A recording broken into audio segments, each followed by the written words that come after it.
Welcome to the Slop Temple. We pray this video helps. In this video, I will show you how to make delicious hummus using canned chickpeas. First, let's gather our simple ingredients. You'll need one 15-ounce can of chickpeas, about 1/4 cup of tahini, the juice of 1 fresh lemon, and 1 small clove of garlic. Make sure to rinse and drain your chickpeas well.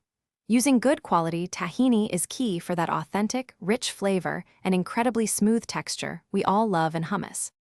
Now, let's get blending. Add your rinsed chickpeas, tahini, lemon juice, and garlic to a food processor.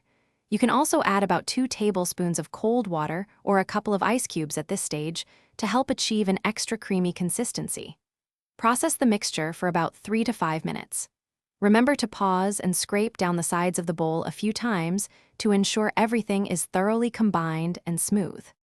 Achieving the perfect texture is crucial.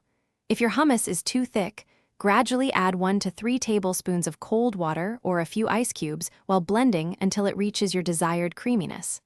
Now, it's time to taste and adjust. Add salt to your preference, and perhaps a little more lemon juice for brightness. A small pinch of ground cumin can also add a wonderful depth of flavor.